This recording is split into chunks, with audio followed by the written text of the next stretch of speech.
the last 2 years of serving in the Ministry of Interior. They are wonderful people whom I have worked with. Ngao, the police, the prisons, immigration, and all the departments and agencies in the Ministry of Interior.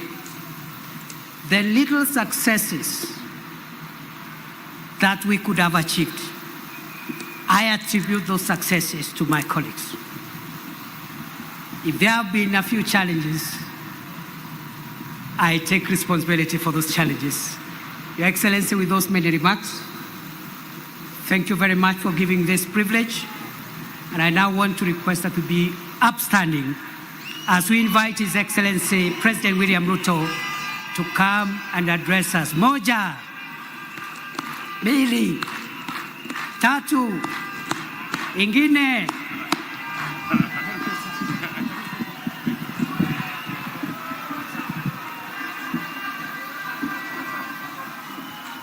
Asante sana. Tafadhali tunaweza kuketi chini. Asanteni sana. Thank you very much.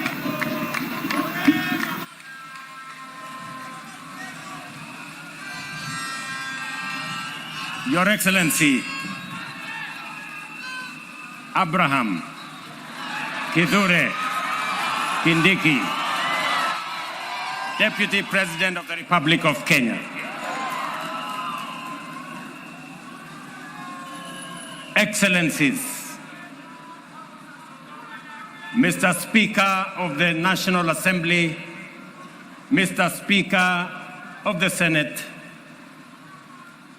our sister, your leadership, the Chief Justice of the Republic of Kenya, members of the judiciary, members of the executive, members of the legislature, fellow Kenyans, hamjambo.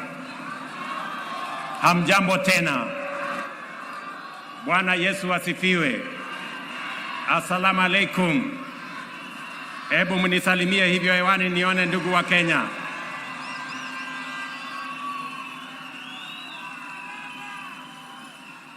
I am proud to witness the swearing in of the Honorable Abraham Professor KITHURE Kindiki as the third Deputy President of the Republic of Kenya under the 2010 Constitution. I know him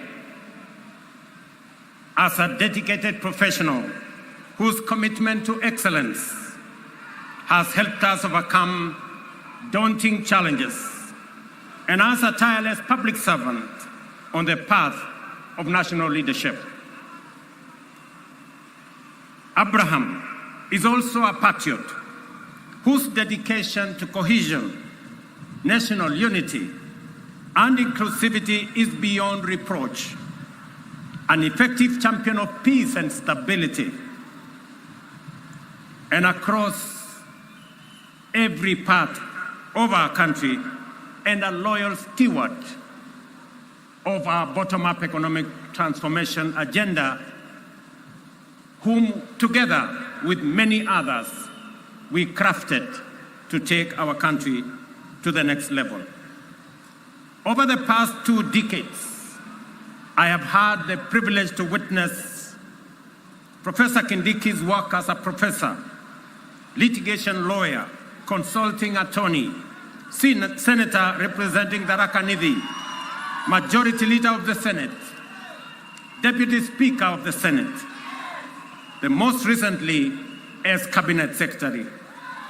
I can confirm that in all these roles, he has demonstrated exceptional dedication, high competence and professionalism, and consistently delivered results beyond expectations. Professor Kindiki is a highly qualified and outstanding scholar, advocate and public servant, whose career has been defined by exemplary achievements which demonstrate his vision for positive change and commitment to high standards of efficiency in the performance of his duties. At this stage of the implementation cycle of our national transformation agenda, the people of Kenya require a patriotic public servant and a consummate champion of our constitutional dispensation, our broad-based national governance framework, and the bottom-up economic transformation agenda to support the cabinet and the presidency in delivering in full and on time. This moment calls for an individual who takes pride in a job well done and is humble enough to be a loyal servant of the people, and who is selfless enough to reach out and mobilize the entirety of government towards delivering for Kenya. Experienced enough to understand the importance of engaging all sectors of our economy to drive transformation, and committed enough to serve professionally with loyalty and, most importantly, with integrity. I am delighted to affirm that our coalition, and indeed our nation, is blessed with many professionals who meet all these criteria. Among them, KITHURE Kindiki stands out for his exceptional qualifications, extensive experience, and wide-ranging accomplishments. I am honored that he is available. He has told me he is ready, and I know he is willing to serve as my deputy. Professor, my young brother, let me call you Abraham K. or Abra K. Welcome to the service of this great nation, Kenya. And let me say this, I have heard you clearly when you took your oath of office and the oath for the due execution of your responsibilities as Deputy President. You have said two fundamental things in your oath. Kenyans were listening. I too was listening. You said that you will serve the people of Kenya and the Republic of Kenya. Abrake, please serve the people of Kenya and the Republic of Kenya. As I told our principal secretaries, as I told our cabinet secretaries, and as I tell every public servant who has a responsibility, who has a duty, who has the honor to serve our nation, let us serve the people of Kenya and the Republic of Kenya. We are not here to serve ourselves or our families or our communities or our regions or our villages. We are here to serve the Republic of Kenya and the people of Kenya. The second thing that you have said in your oath, I said in my oath, I listened to principal secretaries and cabinet secretaries and others. You have said you will serve without fear, without favor, without affection, and without ill will. My brother Abrake, I listened to you. The people of Kenya were listening to you. Serve without bias, without ill will, without favor, without affection, and without fear. So that together, the people of Kenya can know that their public servants, all of us, elected, appointed in different categories, shall know that we have one nation, one country, one people, and we are called upon by the Constitution of Kenya to serve them without bias, without fear, without favor. And let me undertake in this very historic national ceremony to the people of Kenya.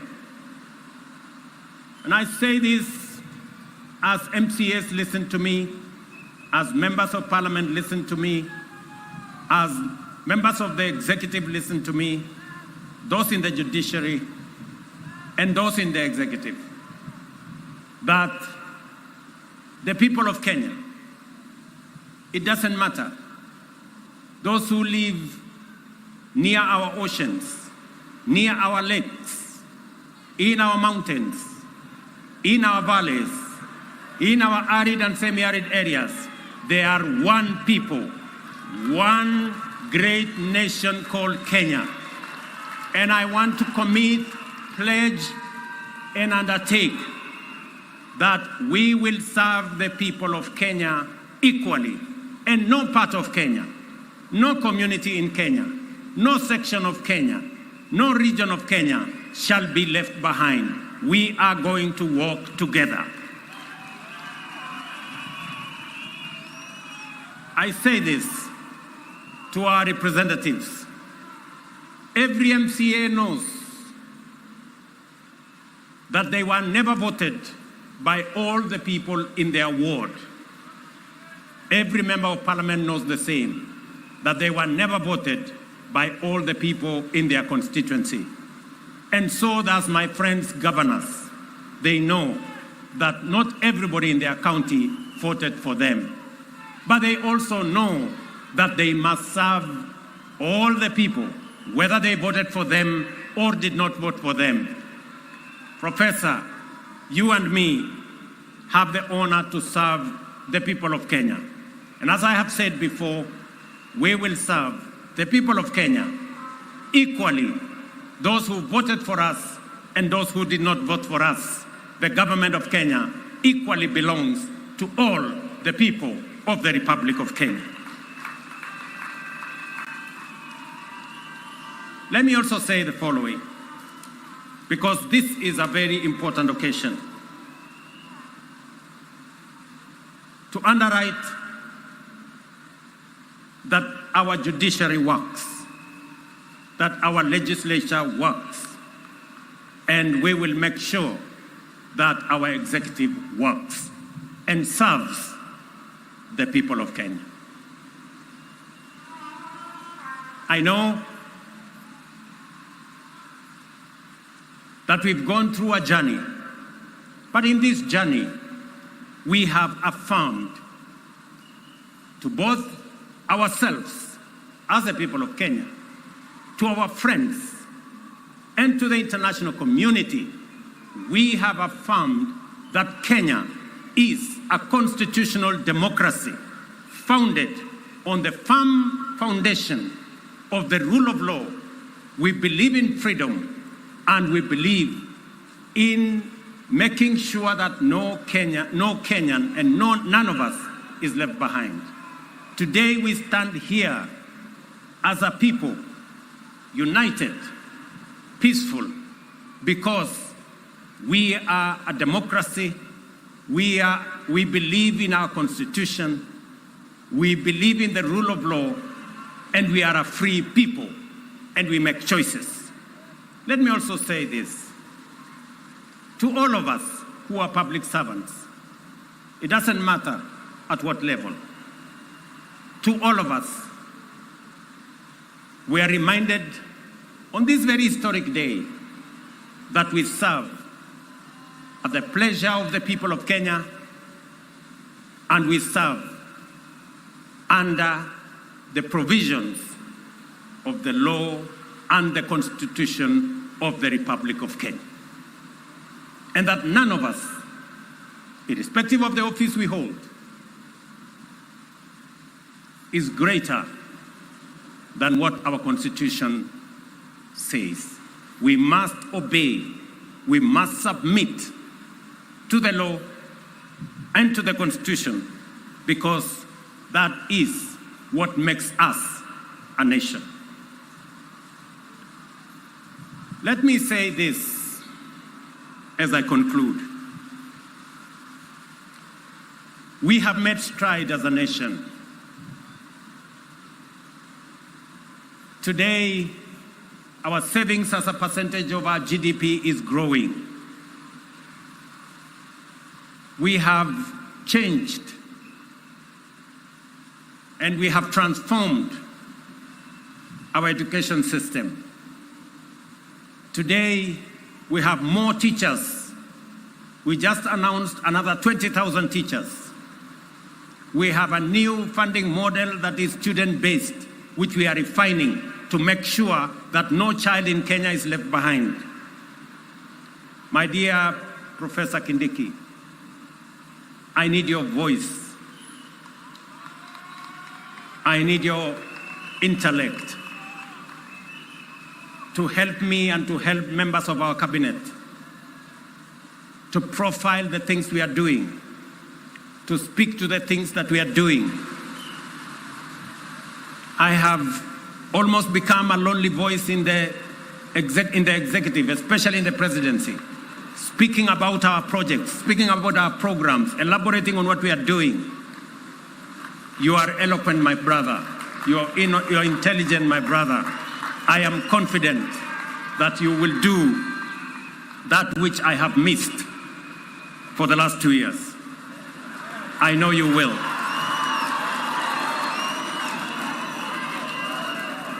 We have a huge program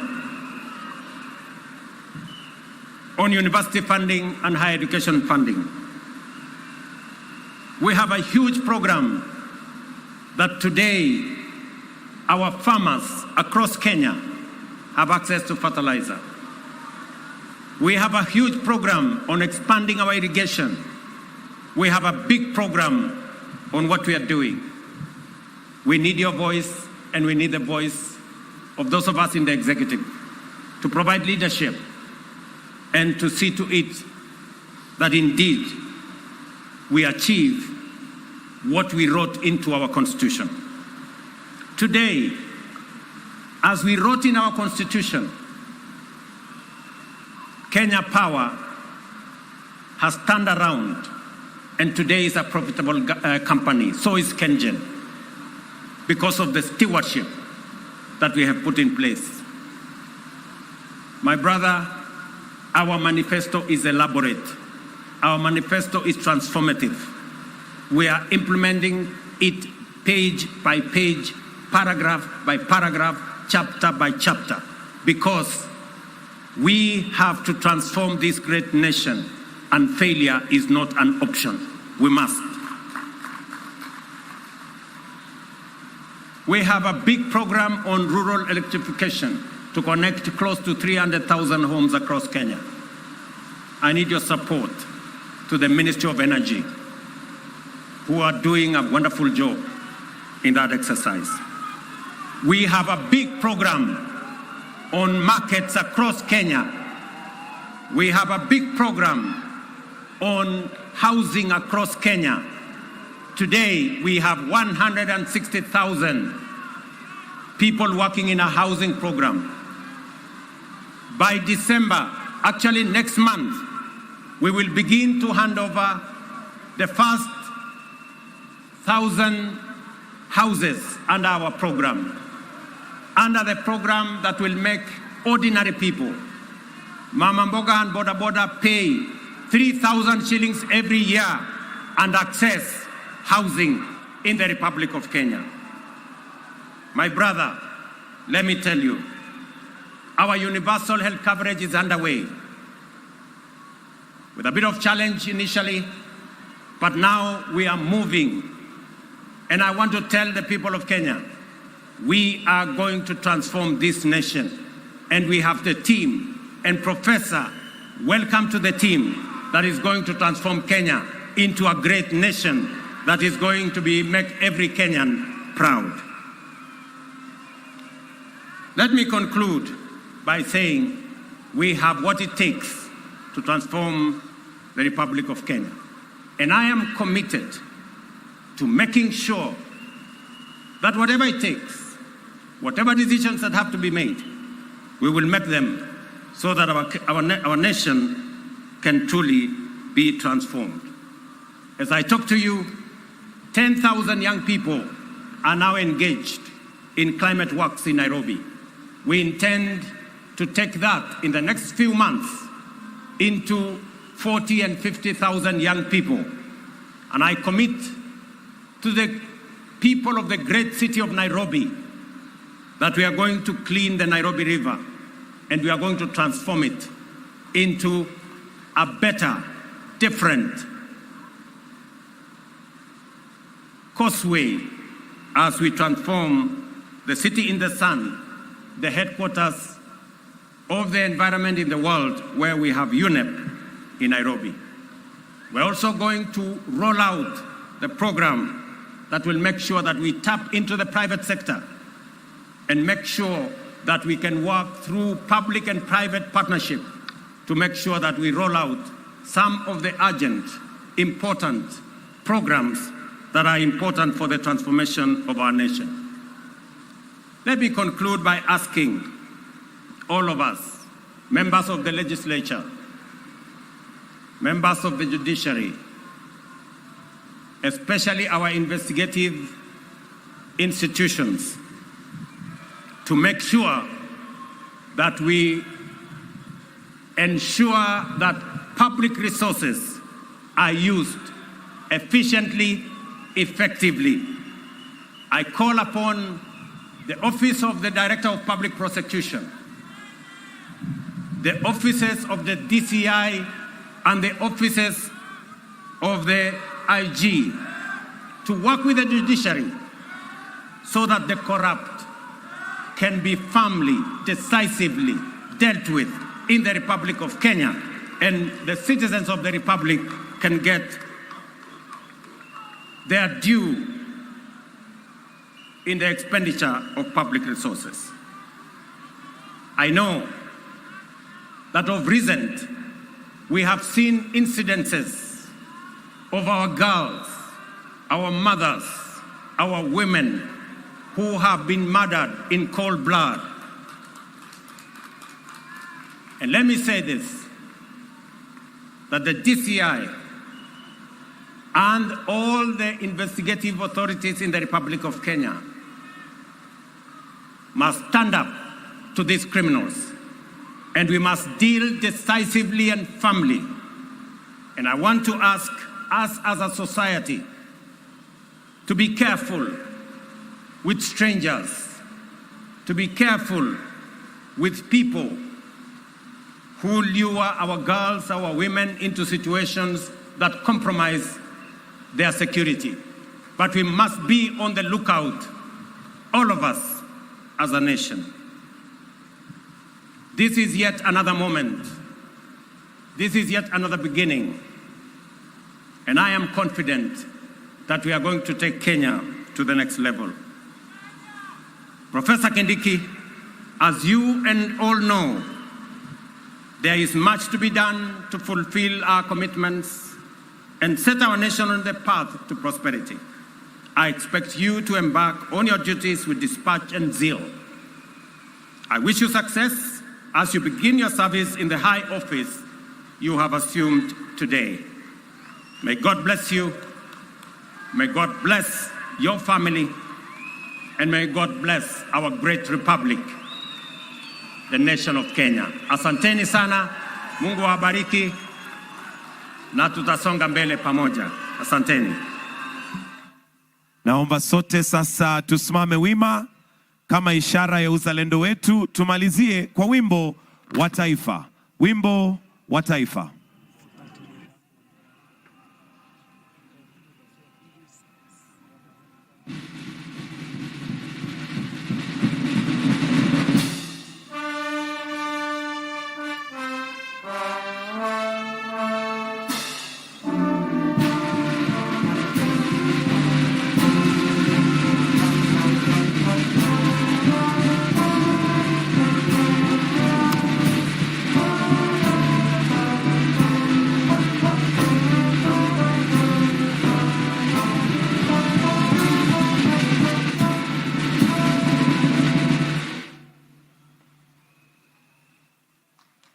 Basi tusimame mahali tulipo tukimpatia rais nafasi ya kutoka katika starehe zake. Asanteni sana.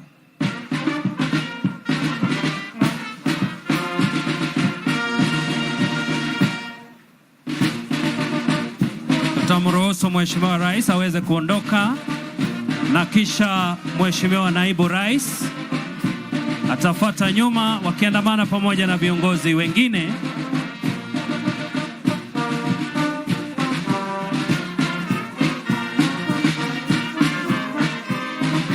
Waruhusu kwanza viongozi wetu waweze kuondoka.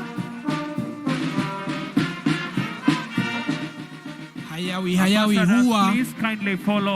It's now official that Professor KITHURE Kindiki is the current Deputy President of the Republic of Kenya.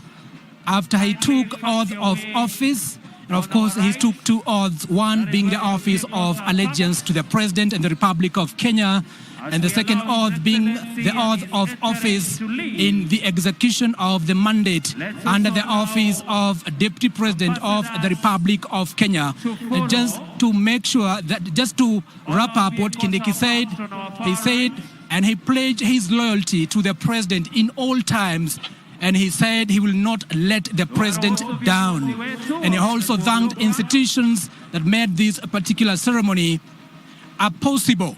And he said, this is the highest honor I have received in my entire life, just to quote his verbatim. And of course, President William Ruto has welcomed Professor KITHURE Kindiki to that office of the presidency. And now, as Professor KITHURE Kindiki came in as a Deputy President designate, he now goes home, or he goes with two titles, one being His Excellency, and of course the Deputy President of the Republic of Kenya.